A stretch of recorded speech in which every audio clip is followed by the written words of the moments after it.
So പുള്ളിക്കാരനും ഇതേപോലെ പുള്ളിന്റെ ഫ്യൂച്ചറിൽ എല്ലാവിധ സക്സസ് നേരട്ടെ എന്ന് വിചാരിച്ച് ഞാനത് ഒരു ബ്രദർ എന്നുള്ള രീതിക്ക് ഞാൻ അത് വിഷ് ചെയ്യുന്നു. നാളെ ഇപ്പൊ ഷിയാസ് കരീം വന്നിട്ട് ഒരു സോറി പറഞ്ഞു മാൻ സംഭവിച്ചു, എന്തിന് സോറി പറയണം? സോറി പറയാനായിട്ടൊന്നും വലിയ തെറ്റൊന്നും ചെയ്തിട്ടില്ല. യൂസ് ചെയ്ത് അല്ല ഞാൻ പറയട്ടെ, മനുഷ്യരെന്ന് പറയുന്നത് അങ്ങോട്ടും ഇങ്ങോട്ടും ഫൊർഗീവ് ചെയ്യാനും ഫൊർഗെറ്റ് ചെയ്യാനുള്ള ഒരാളാണ്, മനസ്സിലായില്ലേ? ഇപ്പൊ എന്റെ ഒരു ഇതിലാണെങ്കിൽ ഒരാൾ തെറ്റ് ചെയ്താൽ ഞാൻ അങ്ങോട്ട് പോയി സംസാരിക്കുന്ന ആളാണ്. കാരണം എനിക്ക് ആരുടെ ദേഷ്യം വിദ്വേഷമോ അല്ലെങ്കിൽ ഇങ്ങനെയുള്ള വെറുപ്പൊന്നും വെച്ചുകൊണ്ടിരിക്കാൻ പറ്റത്തില്ല. അങ്ങനെ ഒരാളല്ല. അതാ ഞാൻ പറഞ്ഞത്, ഷിയാസ് കരീം ഈ സെക്കൻഡിൽ ഇവിടെ വന്നിരുന്ന് ബ്രോ നമുക്കൊരു കോഫി അടിക്കാൻ പറഞ്ഞാൽ ഞാൻ ഇരുന്ന് കോഫി അടിക്കും. കാരണം എന്തിന് ഷിയാസ് കരീമൊക്കെ ഞാൻ പറയാം, എന്റെ കോമ്പറ്റീഷൻ എപ്പോഴും എനിക്ക് ഞാനാണ്. എന്റെ ബെറ്റർ വെർഷൻ അല്ലെങ്കിൽ എനിക്ക് ലൈഫിൽ മുന്നോട്ട് പോകണം.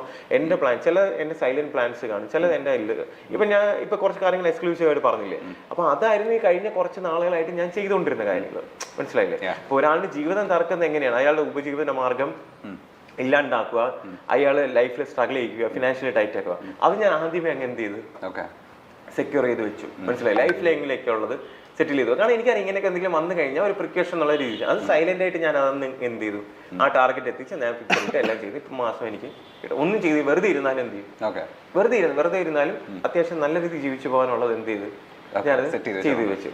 അതാണ് ബേസിക് ആയിട്ട്. പിന്നെ ദൈവം സഹായിച്ച നല്ലൊരു പെൺകുട്ടീനെ എനിക്ക് കല്യാണം കഴിക്കേണ്ടി, നല്ലൊരു ഫാമിലി കിട്ടി.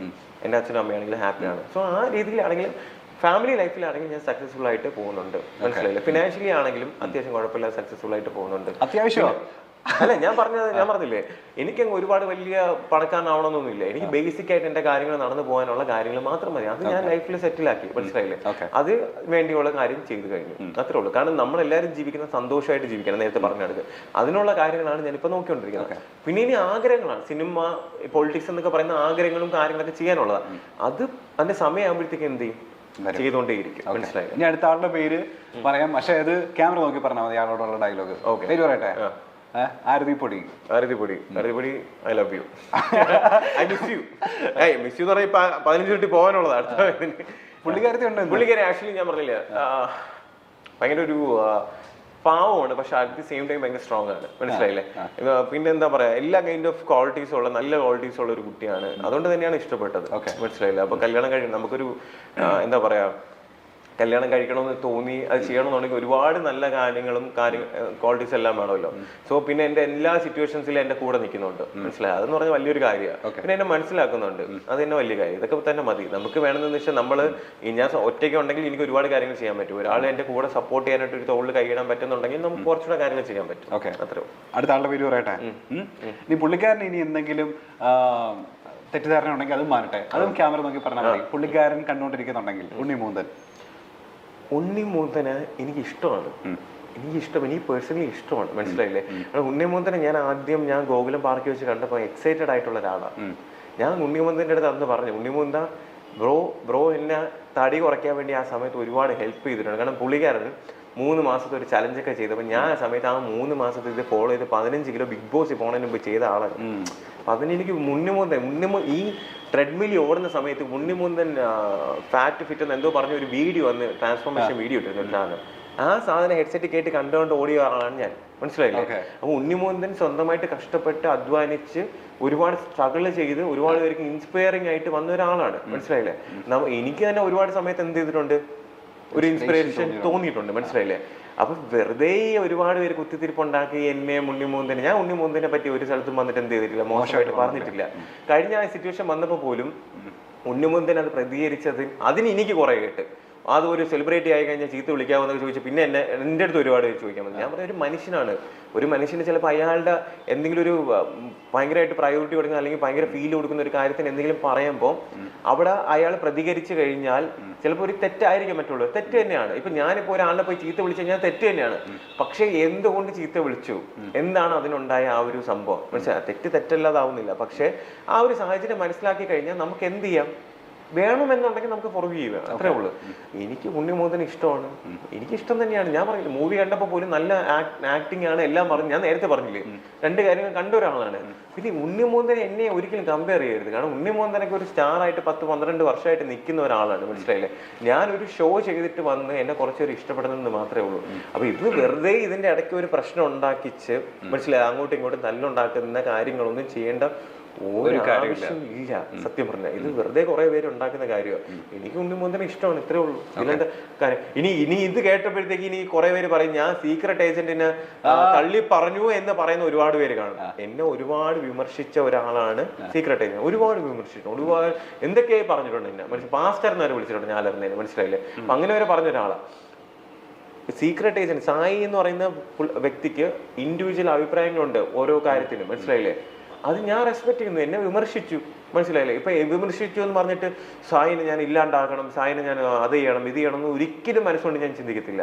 അതുകൊണ്ട് തന്നെയാണ് സായും ഞാനും കൂടെ എന്ത് ചെയ്ത എപ്പോഴും കൊച്ചി വന്നപ്പോ ഒരു പ്രാവശ്യം പോയി നമ്മൾ ഫുഡൊക്കെ കഴിച്ചാൽ അതുവരെ ഇപ്പൊ വീഡിയോ ഇട്ടിട്ട് എന്തൊക്കെയാ തെളിവാണെന്ന് പറഞ്ഞിടുന്നുണ്ട്, മനസ്സിലായില്ലേ?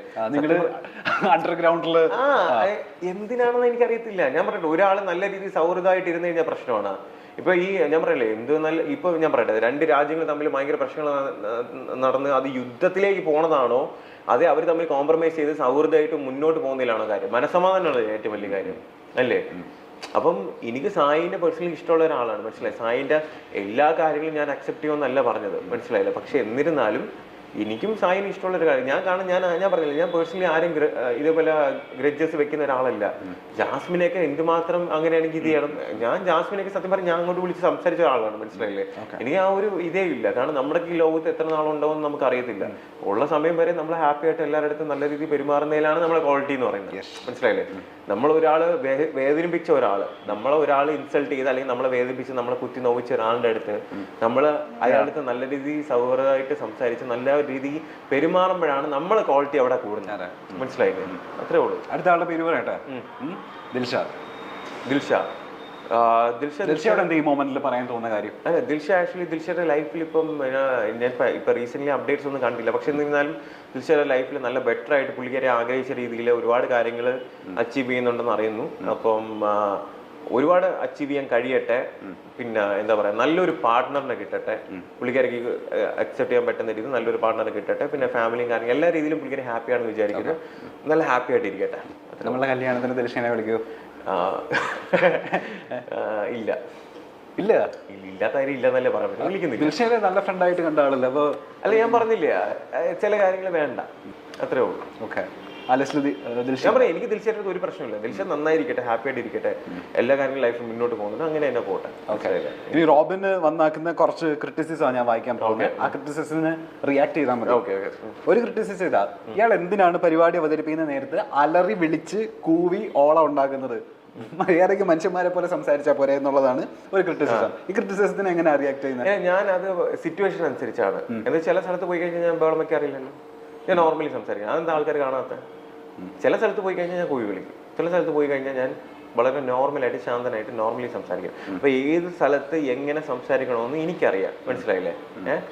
അത്രേ ഉള്ളൂ. ഇപ്പൊ ഒരു പബ്ലിക് ഒരു സ്ഥലത്ത് പോയി എന്നെ കാണാൻ വേണ്ടി രാവിലെ തൊട്ട് വെയിറ്റ് ചെയ്തിരുന്ന് ചിലപ്പോൾ ചിലർ കഴിക്കുന്നില്ല, ചില വെയിലത്തും മഴയത്തും വന്ന് ഇരുന്നിട്ട് എന്നെ സ്നേഹത്തോടെയാണ് വന്നിരിക്കുന്നത്, മനസ്സിലായില്ല? അത്രയും പേര് വന്ന് കാണുമ്പോൾ എനിക്ക് അവരുടെ ഫ്രണ്ടിൽ അവർ കൊടുക്കുന്ന എനർജിയൊക്കെ ആയിട്ട് അവർ ആവശ്യപ്പെടുന്നുണ്ട്. ഇപ്പൊ ബ്രോ ഞാൻ പോയ ഒരു ഇനോഗ്രേഷൻ ഫംഗ്ഷന് വന്നിട്ടുണ്ടോ? ഇല്ല. വരണം. നമ്മൾ ഈ സോഷ്യൽ മീഡിയ കാണുമ്പോൾ അറിയത്തില്ല, മനസ്സിലായി? സോഷ്യൽ മീഡിയ കാണുമ്പോൾ അത് കുരുപൊട്ടും. ഡയറക്റ്റ് ആയിട്ട് വന്നത് ഫീൽ ചെയ്യുമ്പോഴേ നമുക്ക് എന്ത് ചെയ്യത്തുള്ളൂ, ആ ഒരു ഇത് മനസ്സിലാവത്തുള്ളൂ. പിന്നെ എനിക്ക് ഇഷ്ടമാണ് അലറണോ വേണ്ടെന്നുള്ളത്, മനസ്സിലായില്ലേ? എൻ്റെ ലൈഫാണ്. ഞാൻ ചില സ്ഥലത്ത് ഇപ്പൊ സ്കൂളിലോ എവിടെ പോയാലും അങ്ങനെയുള്ള സ്ഥലങ്ങളിൽ പോയി കഴിഞ്ഞാൽ അലറേണ്ട സ്ഥലത്ത് ഇപ്പൊ ഞാൻ ഒരു മീറ്റിങ്ങിന് പോകണുണ്ടല്ലോ, ഇപ്പൊ ഞാൻ ചോട്ടെ ഇവിടെ ഇരുന്ന് ഞാൻ അലറിയാണോ സംസാരിക്കുന്നത്? ആണോ? അല്ല. ആണോ? അല്ല. ഏതെങ്കിലും ഇന്റർവ്യൂ പോയിട്ട് കഴിഞ്ഞാൽ അത് കിടന്ന് അലറുണ്ടോ? ഇല്ല. നോർമലി ഇങ്ങനെയല്ലേ സംസാരിക്കുന്നത്. ഇത് ഏത് സ്ഥലത്ത് എന്തുമാത്രം എത്രമാത്രം ഏത് രീതിയിൽ എങ്ങനെ സംസാരിക്കണം എനിക്കറിയാം. ഓക്കെ, അത് ഞാൻ തീരുമാനിച്ചോളാം. അത്രേ ഉള്ളൂ. അടുത്ത് വാങ്ങിക്കട്ടെ ക്രിറ്റിസിസം. ബിഗ് ബോസിൽ ഏറ്റവും കൂടുതൽ ടോക്സിസിറ്റി പടർത്തിയ കണ്ടസ്റ്റന്റ് റോബിൻ ആയിരുന്നു. പക്ഷെ ഏറ്റവും കൂടുതൽ ഫാൻ ബേസ് ഉണ്ടാക്കിയതും ഇദ്ദേഹമാണ്. ബിഗ് ബോസിൽ ഇദ്ദേഹം കൊടുത്ത ഏതെങ്കിലും ഒരു മെസ്സേജ് ആള് പറയട്ടെ, എങ്കിൽ ഞങ്ങൾ സമ്മതിക്കാം. ഇല്ല, ആക്ച്വലി ഞാൻ പറഞ്ഞില്ലേ, ഇതിൻ്റെ അകത്ത് നമ്മൾ ചെയ്തിട്ടുള്ളതിൽ 100-ൽ 25% കാര്യങ്ങൾ മാത്രമേ 24/7 പോലും വന്നിട്ടുള്ളൂ. അതിൻ്റെ അകത്ത് വണ്ടിപ്രാന്തന്മാർക്ക് വേണ്ടി പോലും ഞാൻ സംസാരിച്ചു. ഈ LGBTQ എല്ലാവർക്കും വേണ്ടി ഇഷ്ടംപോലെ കാര്യങ്ങൾ ഞാൻ ഉൾപ്പെടെ പലരും ഇവിടെ സംസാരിച്ചു. അതൊന്നും പുറത്ത് വന്നിട്ടില്ല. കാരണം ബിഗ് ബോസ് എന്ന് പറഞ്ഞൊരു ഷോ എന്ന് പറയുന്നത് നാടിനെ ജനങ്ങളെ നന്നാക്കുന്ന ഷോ അല്ല. അതെന്ന് പറയുന്നത് എന്റർടൈൻമെന്റ് ഷോ ആണ്. അപ്പൊ എന്റർടൈൻമെന്റിന് ആവശ്യമുള്ള കാര്യങ്ങൾ മാത്രമേ അവർ പുറത്ത് വിടത്തുള്ളൂ. എന്തൊക്കെ സംസാരിച്ചു എന്നുള്ളത് നമ്മളവിടെ കണ്ടസ്റ്റൻസിന് അറിയാം, മനസ്സിലായില്ലേ? അപ്പൊ അവര് എഡിറ്റ് ചെയ്ത് ഇടുന്ന രീതിയിലാണ് നിങ്ങൾ എന്നെ കാണുന്നത്, മനസ്സിലായില്ലേ? ഞാൻ സംസാരിച്ച കഴിഞ്ഞാൽ ഞാൻ ആരെങ്കിലും പറ്റി മോശമായിട്ട് ആരുടെ അടുത്ത് അവിടെ പറഞ്ഞിട്ടുണ്ടോ, ഗോസിപ്പ് ചെയ്തിട്ടുണ്ടോ? ഞാൻ ആരെ പറ്റി ഗോസിപ്പ് ചെയ്തിട്ടില്ല, മനസ്സിലായി? ആരെ പറ്റിയും പോയിട്ട് മാറിയിരുന്ന് അങ്ങനെ ഇങ്ങനെയൊന്നും പറഞ്ഞിട്ടില്ല. അതേപോലെ ഞാൻ എന്തൊക്കെ സംസാരിച്ചു എന്നുള്ളത് എനിക്കറിയാം, മനസ്സിലായില്ലേ? അതൊന്നും ഞാൻ ഉൾപ്പെടെ പലരും അവിടെ സംസാരിച്ചു, പലരും എന്തൊക്കെ സംസാരിച്ചു അതൊന്നും വന്നിട്ടില്ല. അവരുടെ അടുത്ത് ചോദിച്ചു നോക്ക്, അവരുടെയൊക്കെ എന്തുമാത്രം എന്തെല്ലാം കാര്യം സംസാരിച്ചു, ഒന്നും വന്നിട്ടില്ല. കാരണം ബിഗ് ബോസ് എന്ന് പറയുന്നത് എന്റർടൈൻമെന്റ് ഷോ ആണ്. എന്റർടൈൻമെന്റ് ഷോയിൽ മസാല മതി, അവർക്ക് എന്ത് വേണ്ട, നാടിനെ നന്നാക്കുന്ന കാര്യങ്ങളൊന്നും വേണ്ട. അതാണ് ബിഗ് ബോസ്. അതാദ്യം മനസ്സിലാക്കുക. ജനങ്ങളെ നന്നാക്കുന്ന ഷോ ആണെന്നുണ്ടെങ്കിൽ എന്ത് ചെയ്യണം, അത് എൻ്റെ ഡിഫറെന്റ് ആയിട്ടുള്ള ഇത്, അതല്ല ബിഗ് ബോസ്. ബിഗ് ബോസ് എന്ന രീതി എന്ന് പറയുന്നത് എൻ്റെ ഡിഫറെന്റ് ആണ്, മനസ്സിലായില്ലേ? റിയാലിറ്റി ഷോയിലൂടെ നിരവധി ആരാധകരെ നേടിയെടുത്ത താരമാണ് റോബിൻ രാധാകൃഷ്ണൻ. ഈയിടെയാണ് റോബിനും ഫാഷൻ ഡിസൈനറും അഭിനേത്രിയുമായ ആരതി പൊടിയുമായുള്ള വിവാഹം കഴിഞ്ഞത്. വിവാഹത്തിന്റെ ചിത്രങ്ങളും വീഡിയോകളും വളരെ പെട്ടെന്ന് തന്നെ സാമൂഹിക മാധ്യമങ്ങളിൽ വൈറലാവുകയും ചെയ്തു. വിവാഹത്തിന് ശേഷം കർവാ ചൗത്ത് ചടങ്ങിന്റെ ചിത്രങ്ങളും വീഡിയോകളും ഇപ്പോൾ ട്രെൻഡിംഗ് ആയി മാറുകയാണ്. ഗുരുവായൂരിൽ നടന്ന വിവാഹ ചടങ്ങിൽ അടുത്ത ബന്ധുക്കളും സുഹൃത്തുക്കളും മാത്രമാണ് പങ്കെടുത്തത്. എന്നാൽ ഇവർക്ക് ഇതിനു മുൻപ് സംഗീത് ചടങ്ങ്, മെഹന്തി ചടങ്ങ് അങ്ങനെ 6 ദിവസത്തെ ഫംഗ്ഷൻ ഉണ്ടായിരുന്നു.